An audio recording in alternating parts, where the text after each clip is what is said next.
Good day, liberators and fellow South Africans. The purpose of this video is to give feedback on the progress in the court challenge of Liberty Fighters Network connecting to the so-called health regulations.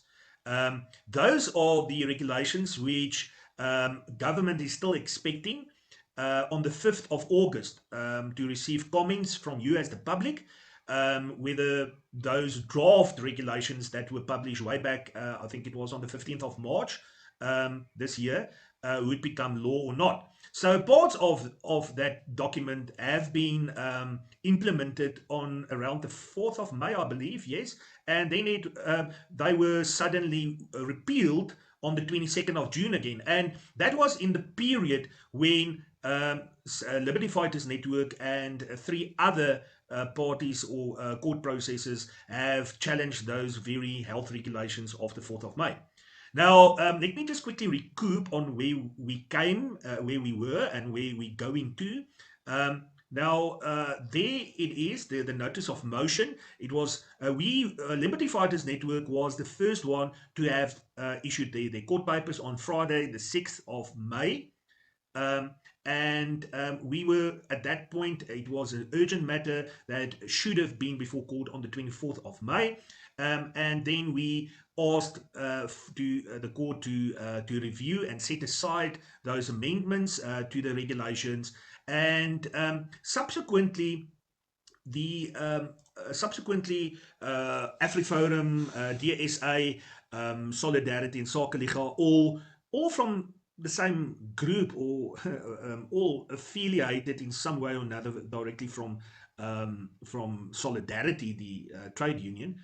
It's very strange that Afriforum, Solidarity and Sakeliga, all coming from the same origins, would actually lodge three different court applications. DearSA joined, was a co-applicant in the Afriforum matter, but leave it as it may.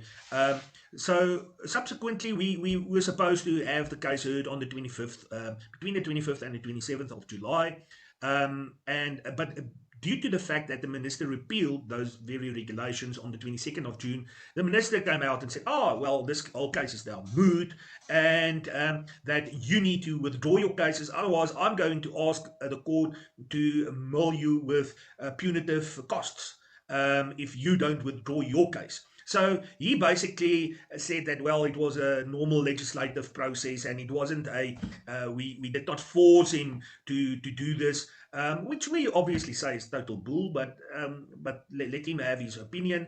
And Liberty Fighters Network subsequently was the only organization between all of them to have said, but if you want to go that route, we're going to amend our papers. And we have then filed an amendment notice to amend our papers. Let me just show you the notice of amendment.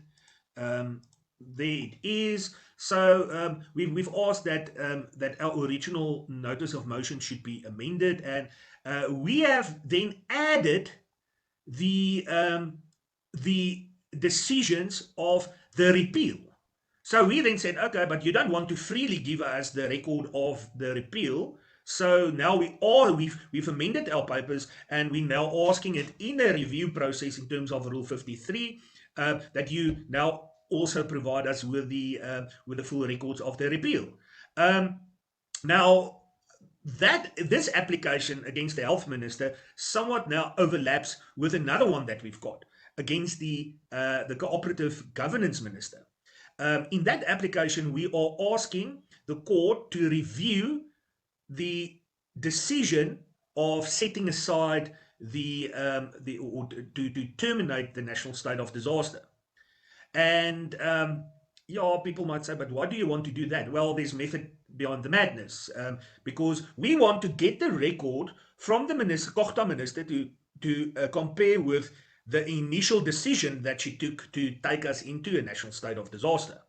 So when we have that record to say that this is my record now for the termination of the national state of disaster, and we can compare it to the record we don't have and never have been provided with, to to confirm the legitimacy of the national state of disaster that she declared on the 15th of March 2020 already.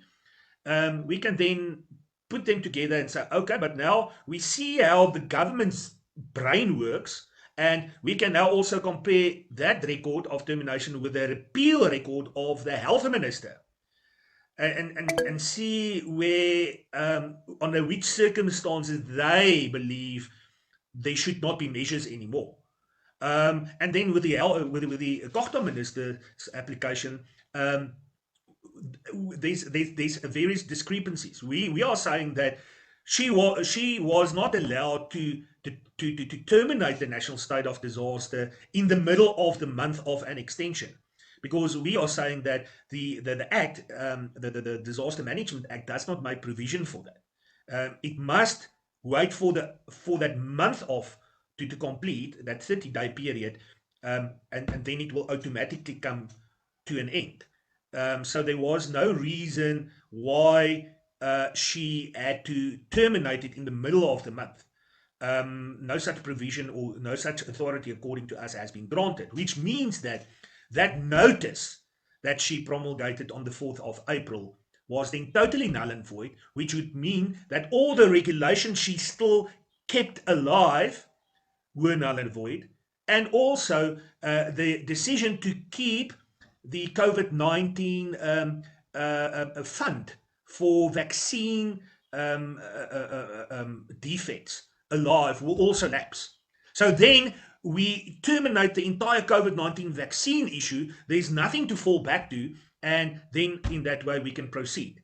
So people, we are awaiting the full record of the Minister of Health tomorrow for the repeal, and also the record for the decision he took to put the draft, to make the draft regulations on the 15th of March. And we have been notified by the State Attorney's Office that the Minister of Gauteng's cooperative governance record is also expected by tomorrow. So I believe that the repeal and the termination will somewhat overlap, and we will have a very nice record hopefully tomorrow, Friday the 29th of July, and we are fiercely continuing. So yes, there is a fear currently that the minister will revive or take the draft and make it regulations on the 5th of August. That is a possibility, but we are going to say, but wait, sir, you cannot do that while the whole draft of it that you are relying on is under review. So you will interfere with the court process, and then that will give us the opportunity then to make everything an urgent matter, an urgent process again, and we don't have to wait until a couple of months until this whole process on normal basis would be continued or finalized. So people, Liberty Fighters Network is busy working on those health regulation threats that social media are overwhelmed with. We are in the court process. We are doing something about it. Afriforum, DearSA, Solidarity, and Sakeliga have not followed our example. They are essentially from the letters they've sent to the State Attorney's Office.